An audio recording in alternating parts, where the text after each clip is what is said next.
this and say hello, everyone.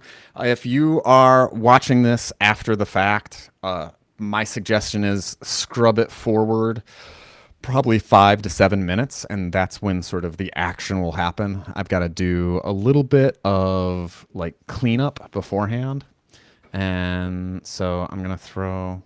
Does this work? Okay, throw it over to Allison, and she can entertain you as I am running around Can't finding understand. finding links and getting in touch with all these people who are like, why isn't it streaming yet? Asher, have you ever read this book by Chris Hedges called Empire of Illusion, speaking about like 2012? I think it was published in 2010. Um, I just No, I read it and I remember it making a big impression. no, The but end, I do like him. Are you reading yeah. that now? I read it a while ago. I probably read it around 2010, and then I found it at the book sale, and I was like, I'm gonna read this again. And then years passed, and now I want to read it again just to see what it's like, because I think the world was a lot different then. But yeah, it's what the end of literacy and the triumph of spectacle. And I'm like, wow, boy, do we have some spectacle now. Like, Yeah. I was forced to upgrade my computer at work, and the new Mac operating system comes with this like spooky AI image of a forest that you're kind of like slowly moving through. mhm. And I'm just like, oh yeah, this is going to be the future. Just like when the photograph um, came about, it did take some time for all the imagery to become photographic. I think 1960s is really when people were really immersed in photography. Mhm. But here, I just think like, yeah, 5 years, everything that we see, every image is going to be AI generated, and then Yeah. we're not going to have touch with what's actually happening. Like, what if what was happening in LA was still happening, but we just never saw images of it? Yeah. Oh, look at this. It like is working as intended for the first time. Look at this. That says there's a hideous portrait hidden away in the attic. We're all pickled. uh yeah. This is one thing that I do like and I don't think is shitified is how much money it takes to entertain me in a movie theater. And like, if you haven't spent $350 million, there's not enough explosions for me to go to a theater. Like that's what it takes. You have nothing to say to me. Yeah, you have nothing interesting. I mean, yeah, if you're not spending that kind of money, write a book. Well, you All know, right, my students, one of their favorite films of this past few months has been Anora. Like, they all saw it and loved it. So. And Nora? And that was all, like, shot on location in Coney Island. Maybe that's why, because we're all out this way, but it's not a big budget film. So. Yeah. But what are some of the points in Empire of Illusions? I don't even remember. I think he writes about like, I mean, I think it's generally just that like, okay, people read fewer books, and I don't. He frames it as like he talks about like wrestling, porn. He talks about the financial crisis, which was like kind of new at the time. And so I think it's more just people moving towards. I mean, it seems absurd to say like television. I mean, we'd already been moving towards television for a long time. I just remember reading it and liking it a lot, and think I feel like I don't know if I'm making this up, but I feel like in that book, he was gesturing towards some kind of like Trump-like figure being like the next thing that would happen. And that's why I want to go back and read it and see if that is indeed the case. I don't know if any of you in the chat have ever read Chris Hedges, I think it's Empire of Illusion. It's kind of an old book now. It's like 2010 or so. Can I see chat? Oh, look at that. People are in chat. Hi, everybody. Howdy. Somebody said that Asher's like a little soft. Can you talk? I tried to turn you up on my end. Am I louder now? If I You are louder for me. Okay. I just need to sit up and project. Well, I turned you up too. It has a dial on this end. What am I missing? I'm very close to having thrown this in all the places that I can think to throw it. Commerce Guild. It's true though. I just got my Corsi valves back, and they were like, "She doesn't talk loud enough." I know. Side Fury, what you? Yeah, I think the scariest thing about Trump is this idea that like people voted for him because he just every day it's something else. Yeah. We just want like something in our feeds. Yeah. So I was looking. the television president. He's the social media president. I don't even want the president to be able to tweet. You know what I mean? I feel like there needs to be a kind of like formal barrier. It's just I always hated that so much. I'm like, I can't believe that the president is just tweeting all of his thoughts. I know. I remember reading in Totem and Taboo by Freud this account of kings, and they were put like these African tribes that had these kings, and the king's job is just to like sit in a chair. The king is the most powerful person, but he's so powerful that they can't let him do anything because then it would like be really bad. So he just sits in a chair all the time. And they don't let him go anywhere. And I'd like to make Trump that kind of a king. Me too. Oh my god. Without a phone, yeah. Without a phone. You can have a TiVo. So many places.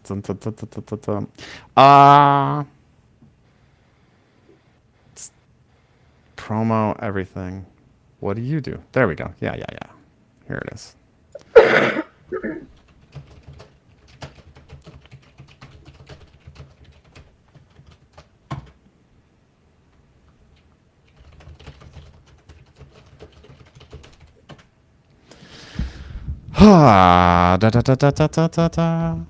Wave. Hello. So it's not streaming live. Are there people? And there's people who are calling and texting.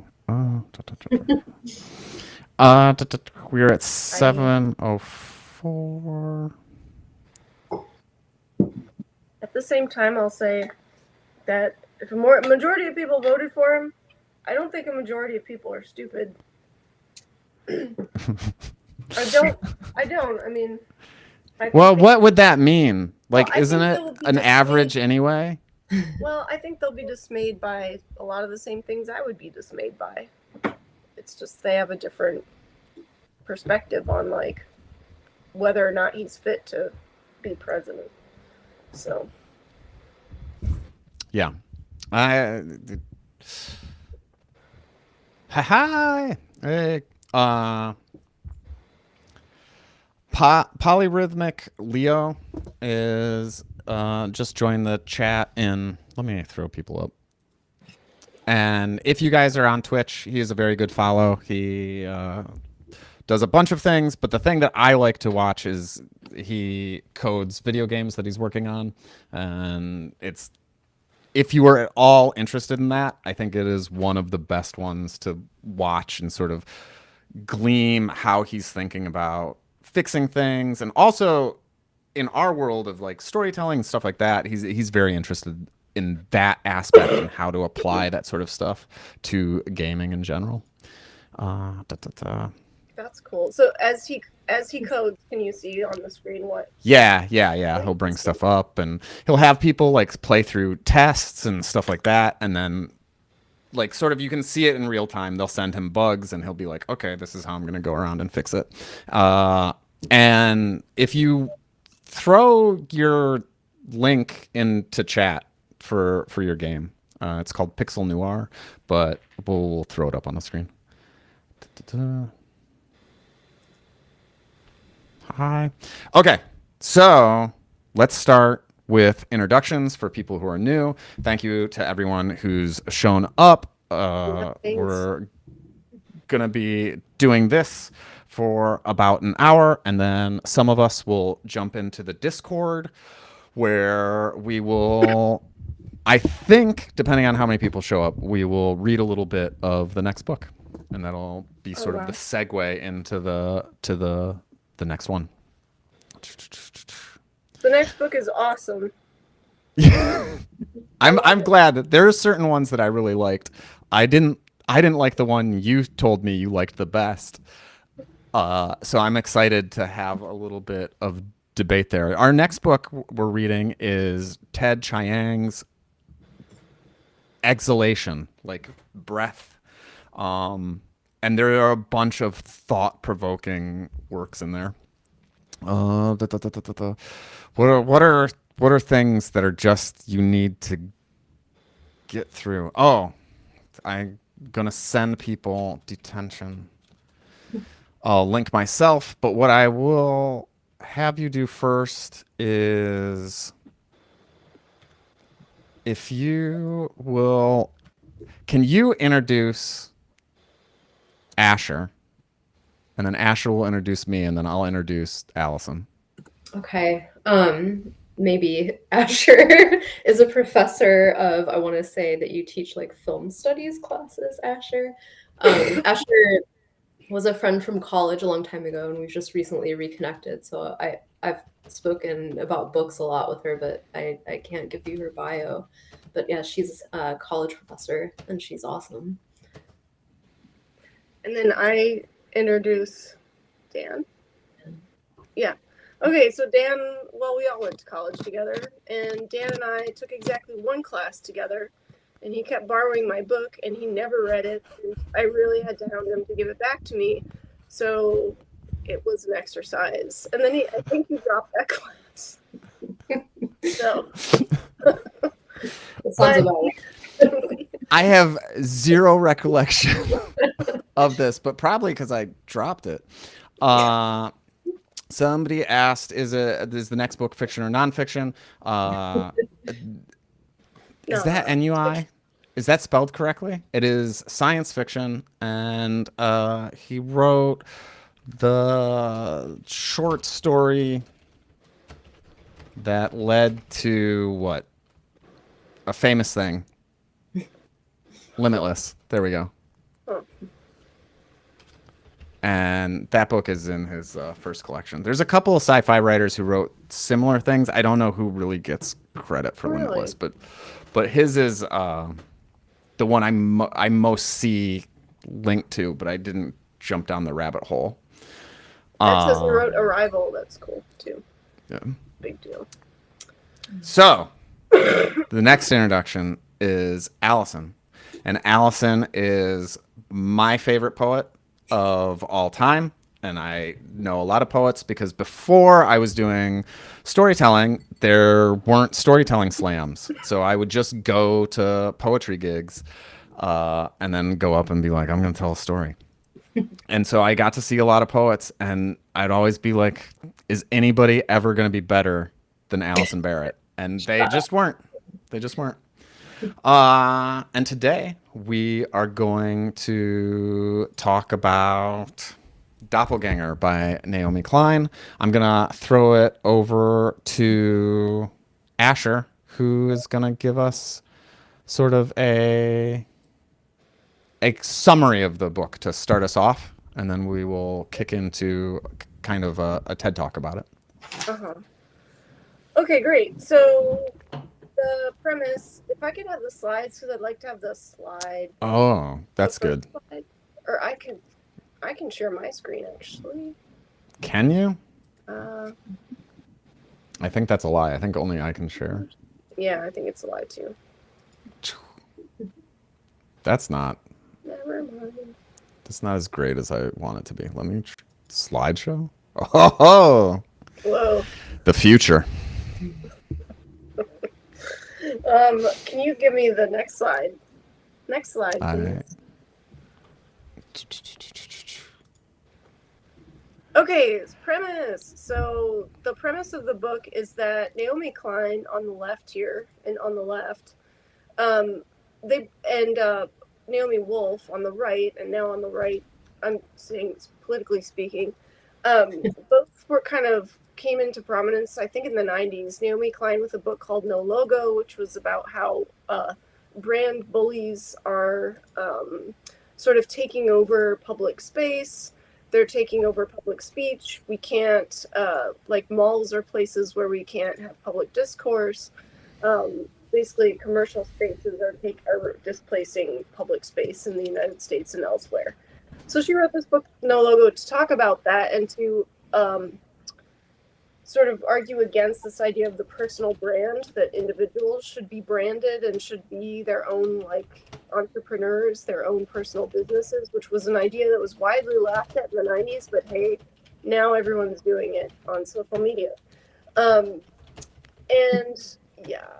And then on the right, you have Naomi Wolf, who in the 90s published The Beauty Myth, which was acclaimed as like a pretty good feminist book about beauty standards and their, how impossible they are, that women have to be beautiful and thin, and it's nothing new that she kind of wrote in that book, but it was thought to be kind of a solid pop scholarly work. But in the years since, Naomi Wolf was she did some really shoddy research for this book about the treatment of, at least in part, about gay men in the UK, and she was claiming that they were executed, but the phrase that she had found in the archives, which was like, I forget what it was, but it definitely sounds like they were executed, just meant that the case was over, or that they were dismissed or something. But she wasn't familiar with that terminology in like UK law or something. So on live television, her whole project was debunked due to this really bad piece of scholarship on her part. And so she was sort of like denounced by the left. She was publicly ridiculed. She kind of disappeared for a while, and then has recently resurfaced on the far right and is sort of co-host Steve Bannon's podcast, The War Room, and is kind of has pride of place there, because Steve Bannon and others love it when people, and everybody loves this, when somebody from the other team comes over to our team. We love that. And so, does it ever happen? Who's the right us, person who went left? The right person. Well, people who are like deprogrammed, like neo-Nazis who then see a ContraPoints video and like are that's now true. I understand. But they're the big profile examples that I'm not so sure about. Yeah. And Asher, I like Death Recorded. Death Recorded, thank you. Yeah. I would have made the same mistake, but you do have to wonder at some point, is this the real meaning of the word? Because I've run across that in scholarship as well. And I was like, this is a different language tradition. You really do have to check what words mean there. And she got called out right on the radio show, right? Which must have been horrifying. I can't remember the exact details, whether it was radio or TV, but totally horrifying. And so now she's on the far left, and now she's on the far right, sorry. But because they both have the first name Naomi, and most of us only have the capacity to remember one Naomi, they get switched all the time. And so Naomi Klein kept running into people like chiding her online for having these far right views. And she's like, what is this about? And then she realized, they're actually talking about Naomi Wolf, who was kind of like very similar to me in the 90s, but now is very far right. So she writes this piece called A Trip into the Mirror World because she sees in Naomi Wolf her doppelganger, sort of like a political twin who then crossed over to this other side and now stands for almost the opposite as she does on basically every issue. And so the project of the book is to find where is the middle ground, even in between these two extremes. That's kind of the premise of the book. Yeah, a couple of people are jumping in saying that they read The Beauty Myth and that it was a powerful book for them, that was one of the first times that they ran into it and had it articulated so succinctly. And it's one of the interesting things, one of the interesting essays that I found, where near the end, she talks about how close their relationship was, and that they actually like had interaction, and that she had read that book, and that she had, gone to her talks, and that they had sort of had correspondence and things like that. I'm glad people are saying they're, talking about their experiences with the beauty myth, because we encounter these books and they're like, we come to them at really important times in our lives, and they're really like formative for us. And I think for Naomi Klein, she talks about that too. If you've read the book, she talks about meeting Naomi Wolf as a young like undergraduate and just being kind of starstruck that, oh my God, it's Naomi Wolf. She wrote the beauty myth. So some of what people are talking about feeling in the chat, Naomi Klein felt too, in terms of disappointment.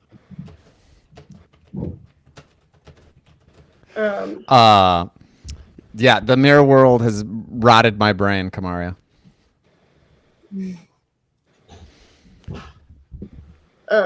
So that's the premise, the summary.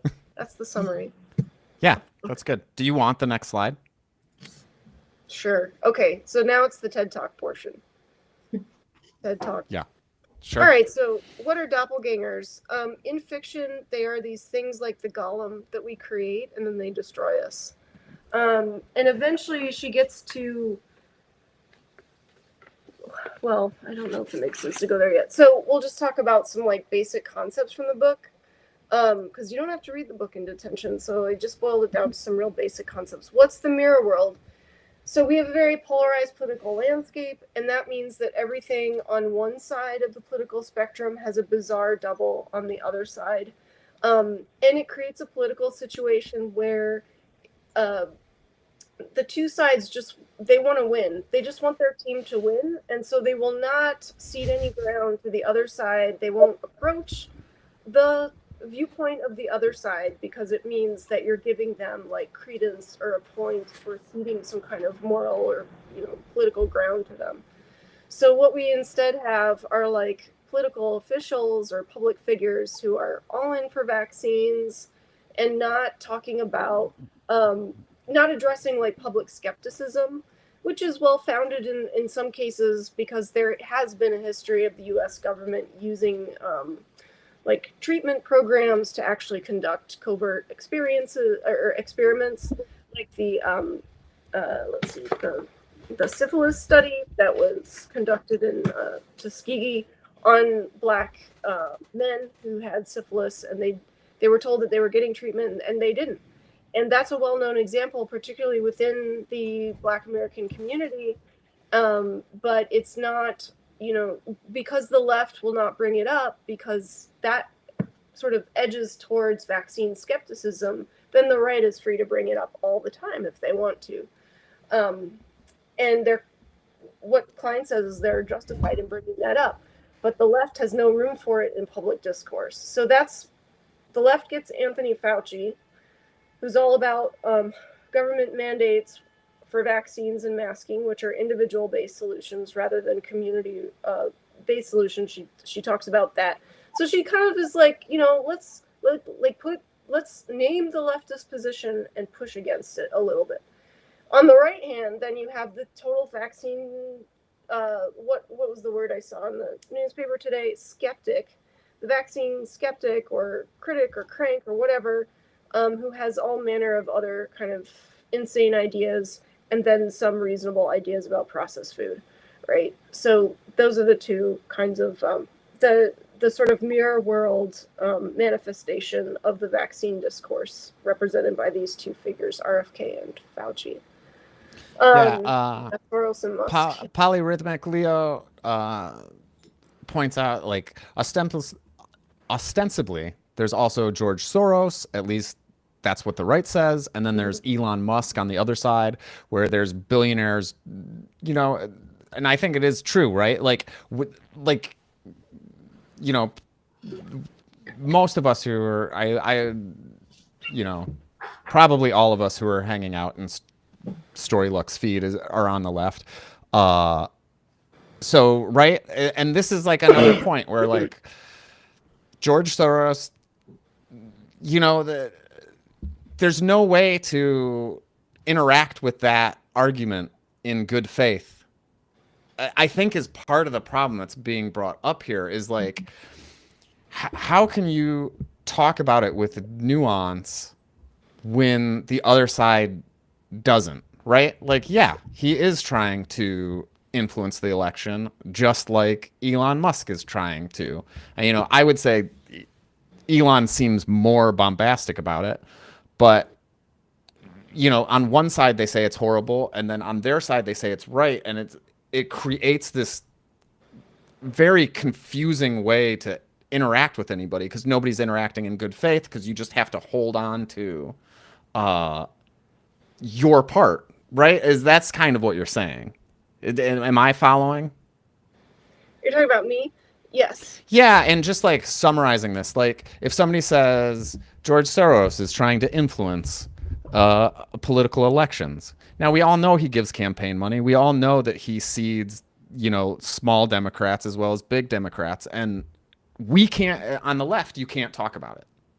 Mm-hmm. Oh, that, you act like that's some big conspiracy theory.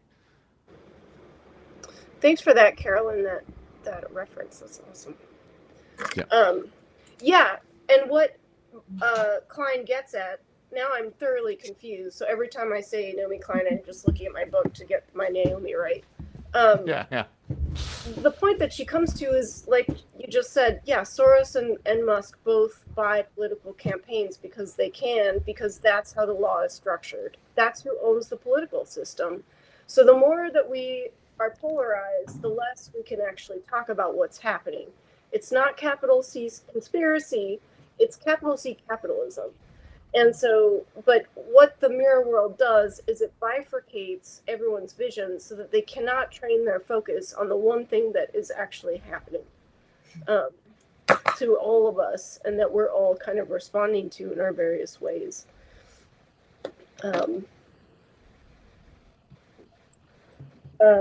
Yeah, it keeps us from taking up issues as universal, or I mean bipartisan, right? So next slide. I only have so this is Pipiquing. So another concept, Pipiquing, is the trivialization of everything, and I think this word comes from a Philip Roth novel. So whenever one side picks up something as an issue, the other side will immediately put it down. It becomes untouchable by the political opposition, which keeps us from seeing common ground or the reasonable aspects of the opposition. Like Dan said, there's no way to see any ground or see nuance because for fear of the other side being like, aha, well, we were right all along. And the way that Trump talks about stuff, definitely he's a pipicker because he trivializes everybody, like Rocket Man when he's talking about somebody who has the potential to, detonate nuclear bombs. Yeah, I feel like I see that all the time with debate, and a big one is, the streamers, the Young Turks have started to pivot to the right, and as they talk about as they start to talk about Trump more and more, you see them being like, well, he didn't mean it. Right? Which is always the thing. And it's like, if you think that this person is completely insincere all the time, like it just undermines everything. Like you can't have a conversation with that person if your position is, well, we can trust him because he doesn't mean anything that he says. It I just find it impossible to have the conversations. Like anything you think is insane that this person says, you just like, it's so easy to be like, oh, well, he didn't mean that because he's just a hyperbolic person. You can't have that. And where does comedy enter into it? I feel like lately people are like, oh, Trump is such a clown. He's the best clown. He's so funny. And that is like, okay, great. Then he's just funny. And maybe that's why so many people voted for him, because he's just so funny and what a fun guy he is, Yeah. But I think an example of that is like childless cat ladies, of which I'm one, right? So that one hit me a little bit because it is a glib remark that has its proper places in internet discourse. But then when you have like a potential chief executive saying it, you can either say he doesn't mean it or it's just funny or whatever, it's internet gab, whatever, it's from years ago. But if you take it seriously, then you have to think, well, how does that translate into policy, or how does that reflect his policy intentions and desires? Mm-hmm. And you have to think about, well, he doesn't think that certain people, based on their family status, have as much of a purchase on American citizenship as other people.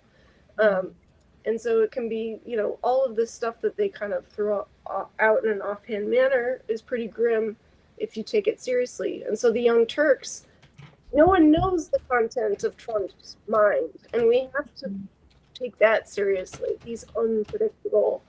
What is he using for leverage? What not? But you can't say that he didn't mean it unless you're comfortable with it. Like, that seems to be the test. That's when people say he didn't mean it, because they don't want to think about the consequences. How uncomfortable it makes them. Right. Yeah. If it were real. Yep. And then what is this, diagonalism? Yeah, I already kind of talked about that with Naomi Wolf being on Bannon's show. So her point about, if you can go back one. Can I? There we go. Sorry. Slides. That personal brand's for you. Two slides. Why do I keep... There we go. Diagonalism. I guess I don't. It's just a definition if people want to read that. But it just is a description. It's a word that describes that shift. So the viewpoints get so, when the left moves rightward, or viewpoints get so extreme that they kind of tend to meet somewhere in the weird Outer Banks. Klein's point is like, we cancel people, but they don't disappear. They just reemerge in the mirror world, and then they start spreading misinformation. And they resurface in the mirror world as prized voices. And so that's why Naomi Wolf got to be on Steve Bannon's show, because she's a high-value guest, because she used to be on the left. So that's it. Those are my main concepts. The brand itself we can return to. But the questions for the audience are I think that's the final slide. Yeah. So let's, yeah, we can be here. And then can I make it big again? My question is, does this kind of left,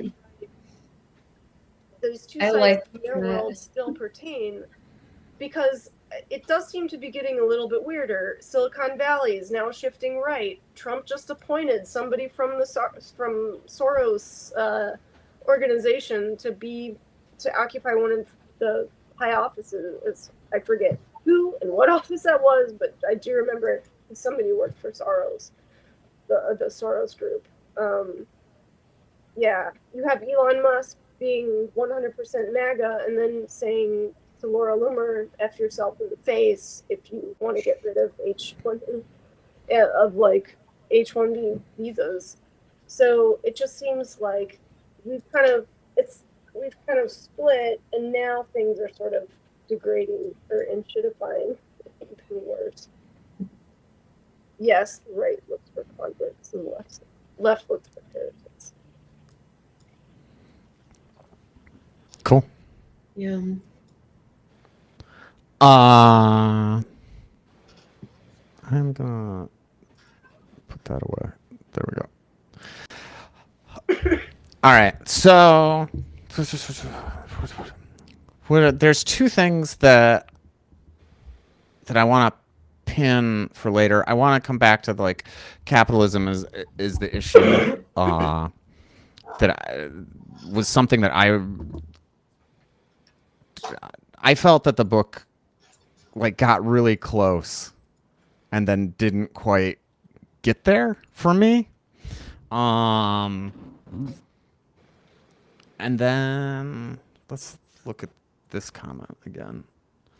That point that the U.S. has and does harm its citizens is a scary reason behind conspiracy being given credence. Some of our SoCal firefighters are prisoners earning $1 a day. There is incentive to restrict folks' freedom if those sacrificed folks will be used to fuel our economy and political systems. Yeah. And I think that's sort of a good point that she makes in this, that, or at least really resonated with my point of view, is like, we don't need conspiracy theories. There's enough that we know that there doesn't have to be a dark horse. Like, we can look and talk about how in the book she brings up, you know, you can look and see that certain countries aren't getting any vaccines while we're getting, you know, triple shotted up. That's a real issue, and we can't be talking about that because we get stuck in this other conspiracy theory conversation. And I guess for me, that ties into this idea of capitalism, and a little bit she connects it in the book where she's like, I'm not sure which is the best situation for us to be in, but a little bit the way she connects it is this idea that look what happens if you have a conspiracy theory. It's a good story because then it's one person rather than, oh, I have to think about how systems work and how maybe it's not even really anybody's fault, but it has to do with misaligned incentives and a confusing narrative that gets jumbled, and it's about bureaucracy and bureaucracy creating inefficiencies and stuff like that. Where that broke down for me was she would give, in my mind, too much leniency to people like Bannon, who we know because he's been to court and had his, you know, depositions, and they go through and find, you know, his emails and memos and things like that. And also because of the Cambridge Analytica scandal, we know from interviews how he talks about people on the right. And the people who give him money, who he sort of commands in his war room, he does not think highly of them. We, you know, that's very clear in a very similar way to like an Alex Jones type character, right? He doesn't believe the Kool-Aid. And because of these lawsuits, we know that. And she never goes there to say that. She's always like, well, we don't know. Does he really believe it? Has he fallen for his own lies? No, we do know. You know, the shield has been revealed. He is cynical, and, you know, the thing that he does believe is sort of fascism. Like, he really is convicted that a ruling class is better for people and that he should be part of it. Yeah, I think that's a great critique. I want mainstream media to report on that. I didn't know about that. To me, that's always a question, like, do they believe this stuff or what? Yeah. Masterminds on what? Yeah, I mean, and I guess that is part of, like, what I end up saying is conspiracy theory for me is that the profit motive for everybody who's in control is sort of status quo. You know, and it's jokey or a meme to show that,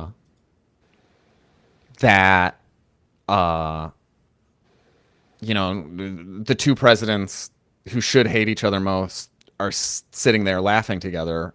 Mm-hmm. But it's also like, yeah, the stakes for me as a citizen are too high. The insurrection was like too much for me. and you should not be joking with that guy. And it just makes it seem like all politics are just WWE. Maybe. Thanks for that, Trish. I will look into that because I want to read about that. Yeah, I will see if I can find some stuff, and I'll be throwing it in the Discord and things like that. I'm interested that there's a little bit delay when we're streaming through restream to Twitch and everything, but we're gonna keep talking. But I'm interested in a little bit of critique of how this went through. Do you feel like we went too fast? For those of you who maybe didn't read this book, like, do you feel like we did a good job of summary to go into the conversation? I'm interested in if you guys felt like you were following along. Because to us, with the comments you're making, it feels like you're like very here with us.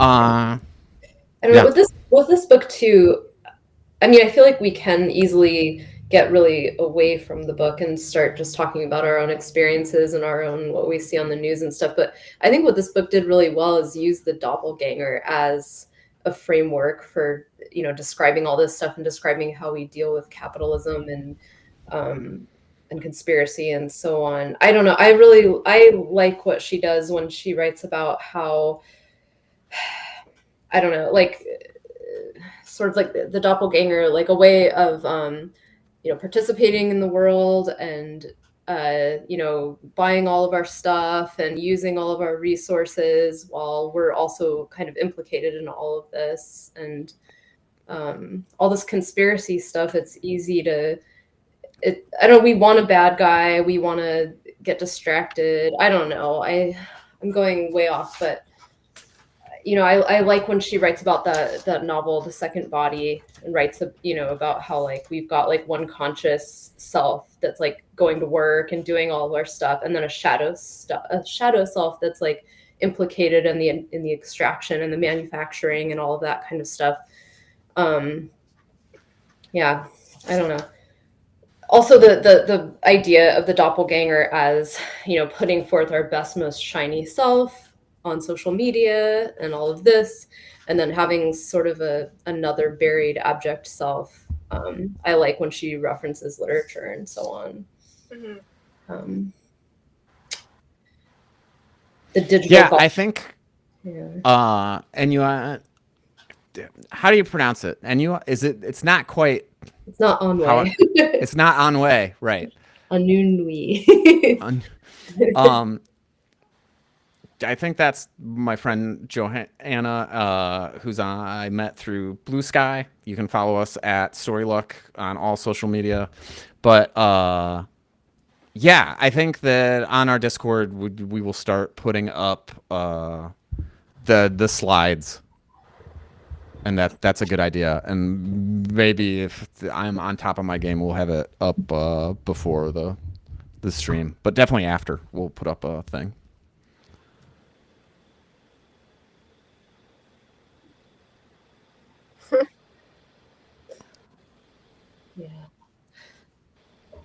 Yeah, the doppelganger not taken. That's interesting. I mean, I'm feeling that now with the election, like result. Like every time there's a news piece about what might happen if Trump's proposed policy comes true, I'm just like, shit, is that really the world that we have to go with? Is that really the fork that we were taking? Can we take the other fork, please? Yeah. Okay, and I feel like there's a lot of people now calling for like, we need to get back together. The left needs to start talking to the right. We need to have real conversations about real things. And I mean, I agree with that. And then other people are like, no, it's impossible. And it kind of does feel like that with all the Pipiquing and stuff. And I don't know if, since you've read this book, Asher and Dan and anyone in the chat, have you tried to have those conversations? I live right now in a small rural conservative town. Like we just moved here from a very liberal town where I still work. And like, you know, I don't know, I was talking to my son's Cub Scout leader, and she started talking about like an all carnivore diet. My daughter's like newly a vegan, and I'm trying to be like, well, what does that really mean to be I mean, you got to eat some fiber, right? Like what, she starts talking a little more, and she starts being like, well, Joe Rogan, do you know who Joe Rogan is? And I was like, I have no, I don't know. Please tell me about Joe Rogan. But wait, is that, I want to believe that you don't know who Joe Rogan is. no, I know who Joe Rogan is, but Damn it. I wanted to like be like, Sure. that's how I usually approach these conversations. I'm like, tell me Yes. more. So, but I am like, and I'm trying to listen and I want to know, but it feels so far away. I feel so far away, like to get that common ground. Like, what do you talk about? And I wish, yeah, it is an elaborate troll. And I wish that. Yeah, where people have like actually died, like Liver King, like actually got very sick. The other guru who like really did it, Peterson, like legitimately almost died, was like in a coma or something ridiculous because he was trying to do an all carnivore diet. It's like, it is, there are a couple of these people where you're like, oh, you do buy it. As I spoke with her though, I think she meant keto, and they're just calling it carnivore. So stuff like that, like, okay, maybe people are using different terminology, maybe blah blah blah, but yeah, I think this is a good question for chat. Like, are you having these conversations with anyone? And I think this leads into stuff that we talked about in the precursor to this when we did sort of a rough draft a week or so ago. I don't run into it in real life, like, ever. The closest I think I come to are people who are on the left who are like, there are certain things I can't talk about. For, people on the left who like capitalism is like, they feel very like, there are many spaces where I just like, it's not worth it to even be like, hey, I disagree with you, because it's such a boogeyman. And I think I'm interested, I guess I'm nervous about this one in this space, but I think there's a similar thing about like patriarchy, where patriarchy gets put into this, like, it just means boogeyman in a lot of conversations that I get into, where anything that is bad in the world, people are like, oh, well, that's patriarchy. And it kind of, like, to me, doesn't logically make sense. And it can kind of be both sides. Yeah. I feel like in my, so with college students, there's like the acceptable, and they are very left, and I didn't make them that way. Thank you very much. TikTok did. So they feel very fine dumping on white men. So they'll be like, well, this is a white male construct. And I'm working on them, trying to be like, let's pick that apart. Like, no white man is born thinking this way. So what are we actually talking about? And I think actually I'm going to have people start reading the Automatic Nanny story, because I think like that's what, by Ted Chiang, in the book that we're reading next time, because I think that's what people do. It's a cultural construct, it's a mindset, but it's not something that you are if you're a white man. It's a kind of way of thinking that you are indoctrinated into, and any of us could be, and we are. I mean, it's not literally like outside of patriarchy if you grow up in it. If you're a woman, you've ever picked apart your body, hi, you're there, you're in patriarchy. Right. Yeah. And like that sort of, yeah. And it becomes the same sort of thing where it's like, it becomes difficult to walk the line of these conversations, because you don't want to come across like, oh, misogyny isn't real. Oh, like people haven't gone through this. But, Trish is a bit of a comedian. or is a real comedian, because I know her, but she's like, patriarchy is worse for men than women. This is a common thread and thought pieces all the time, which just kind of, sometimes the logic makes a little sense, but for the most part, it's one of those things that people write, that like anything horrible that's happening, even if it's happening to a guy, is patriarchy. And it's like, well, I don't think so. I think like that's something else that is doing this bad things to guys in a lot of these cases. I wish I'd brought more like very concrete examples I think, like with with me. patriarchy, I do feel like little things that are hard to things like, who cleans the house more when you're in a heterosexual relationship, and who just like takes the time they need to play video games or do whatever. Like, I mean, every single woman in a heterosexual relationship I've ever spoken with has been like, women do more around the house. Yeah. Really. I like, and just take on more labor and take on more emotional labor. And I think that to me is a lot of, that's some patriarchy there. Yeah, the second shift, the third, fourth shift, like, For sure. or the fact that I do make my daughter do more in the house, even though that's right. the same happened to me when I was a kid. So that's good. And I guess what I see happening from that conversation is this logic where then the person will go like, well, this is actually really bad for the man, because when he doesn't do these things, he doesn't have good self-esteem, and he, gets depressed because he's playing video games all day, and and there's like a lot of things you can do, and then they're like, see, the patriarchy is worse for you. Yeah.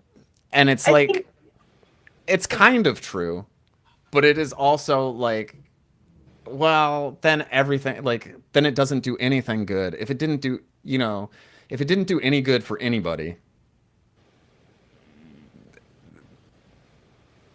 I think it's unlikely to exist, right? Right. Things are there. They accomplish things for some people. Yeah. So A Will to Change. Thank you for mentioning that. I haven't read that yet, but anything that does that kind of thinks about these things, but then is kind and in a loving place, I think really that's the more powerful way forward. For me, Audre Lorde's Sister Outsider is, in a way, like very kind to white women in this kind of like bringing women together and thinking about racism, patriarchy, all of these things. It really it captured me because it wasn't like white women are the problem and women are the problem. But like, we have to think more carefully than just that. We have to think more carefully than white men are the problem, right?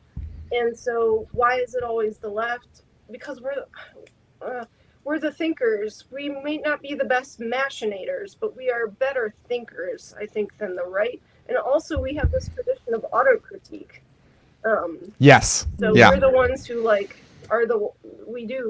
we are capable of going over the side. I get into this with my parents. My dad is a narcissist and he has no introspection. He just doesn't. My mom has introspection. So I get on her about her bad behavior. And she's like, why don't you ever talk to your father about his bad behavior? It's because it wouldn't matter. Mm-hmm. So I'm talking to you because you're the one who can actually approach him and make the change. So that's what I'm saying. The left is my mom, and the right is my dad. And the left is easier to talk to. Yeah. I liked a lot what you said at the beginning there is like, and it goes back to something that Sam in chat said, which we highlighted, where it was like, we look for heretics. But part of that is ingrained in that we are having these conversations a lot that tack us one way or the other. And like, that is part of built into the left, that we're arguing with each other, whether it's right or wrong, and we aren't all on the same page, which makes it harder to build those coalitions to get people elected because we split more. Asher, you brought up that article in the Jacobian, or however you say that, that critique of this book that I think is a little related here. The idea of actually like meeting each other and feeling free to talk about it, like something like patriarchy, like being comfortable, not being open. And you said that in this book, like in that part, maybe you can summarize it a little, but especially in that part where she's talking about the truck, with the graves in Canada and that kind of thing, and maybe you can. You think about it for a second, and I'm gonna do a quick plug in the middle before everybody jumps off as we're coming to the sort of end here. Detention Book Club, there's a bunch of people who are in chat or watching and lurking. I've thrown up a link, and here is the thing. I've got a little bit of a bullet point. So the link is in chat, and what we want you to do is officially sign up for Detention Book Club. And the thing is that we have a vision for this book club. We want to be the best book club that is virtual on the internet, and you're sort of at the vanguard of it for being here today. So we want to build it with you very actively. The best way is to get in contact through email. So if you sign up, if you go all the way to the bottom, even if you don't want to buy the books from us, you can go to the bottom, sign up for the free version, and we'll have your email, and then we'll stay in contact with you. We'll get you onboarded to our Discord, where you will see these links that we're already putting up and the conversations that we're starting to have. You'll be a part of building it out so that we have a more intense and fun Discord and book club as it goes on. Back to you, Asher. All right, so I made like another slide. People can read this, but let me see if I can. Can I? Do I make it? Do I need to share? Yeah. Okay.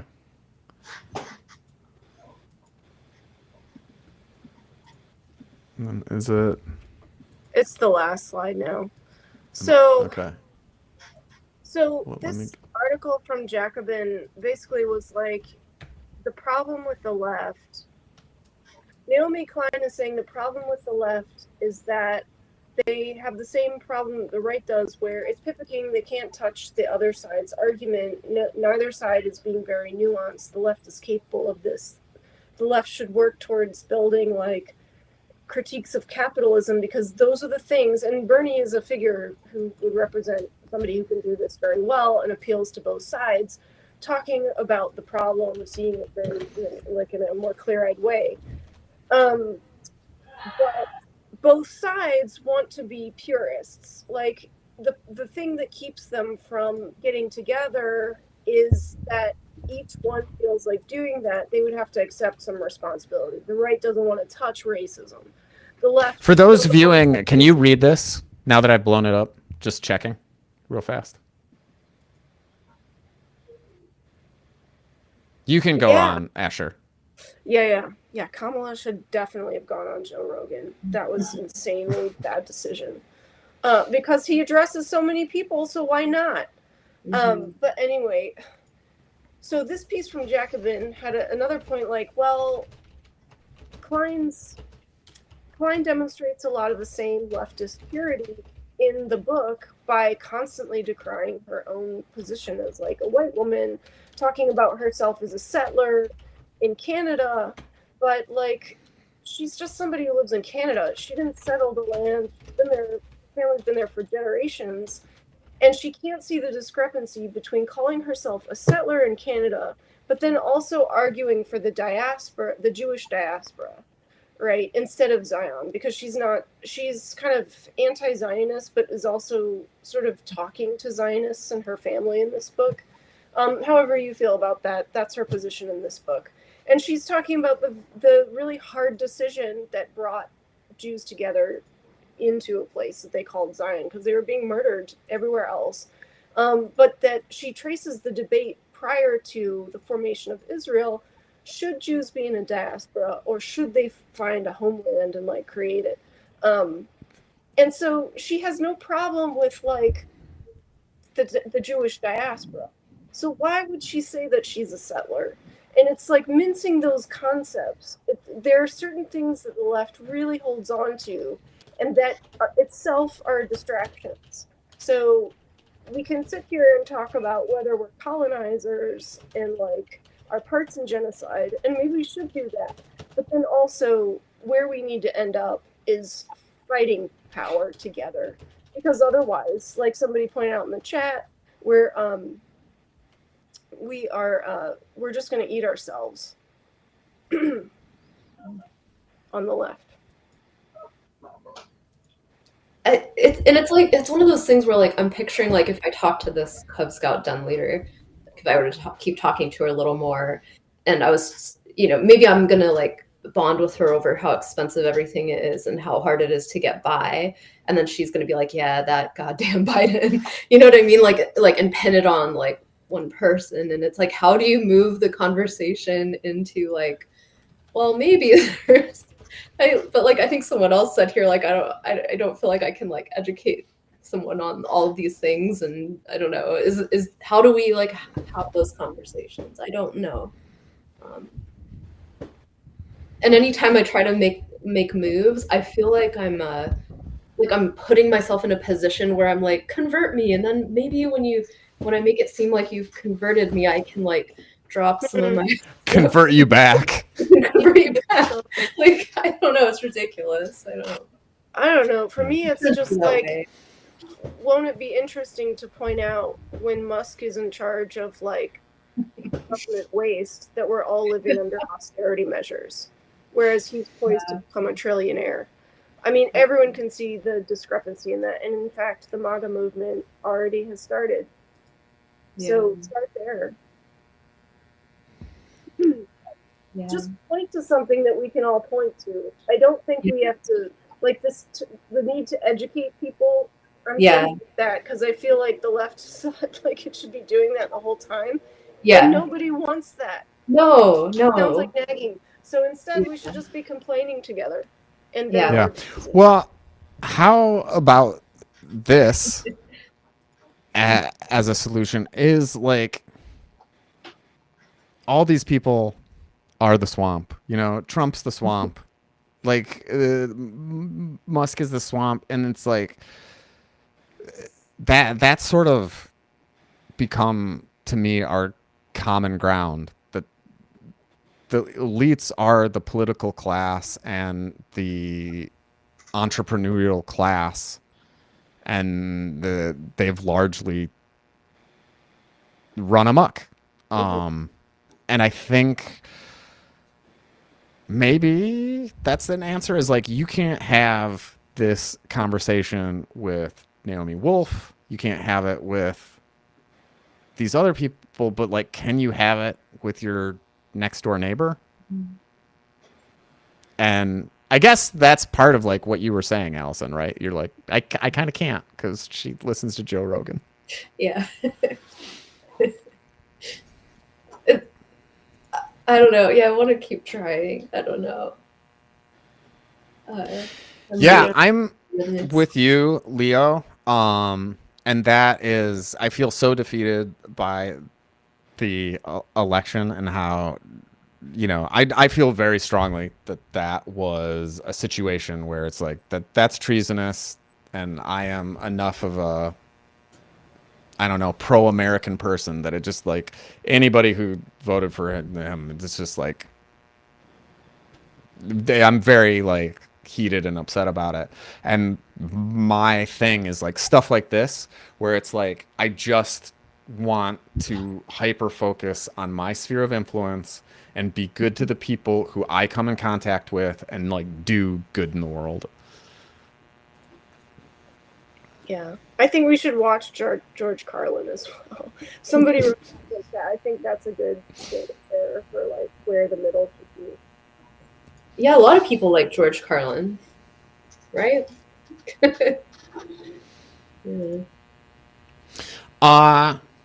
I think that this was an awesome discussion. Thank you so much for coming in and being with us, chat.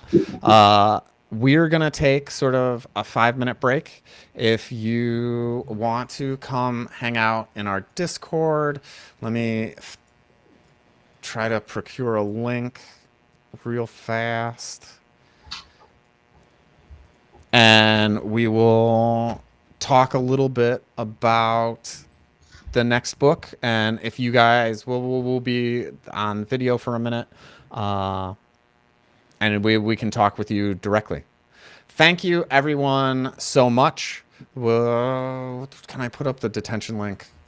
Signing up through Detention is like the #1 way to keep in contact with us, so that you're seeing everything that Storyluck is doing and being a part of this cool book club where thank you. How to get this to Michael? You'll be able to see it. Those of you who are watching on Facebook, it's already posted there. It's posted on our Storyluck. We're YouTube/Storyluck.org, and it'll be there in the live section. All right. Bye, everybody.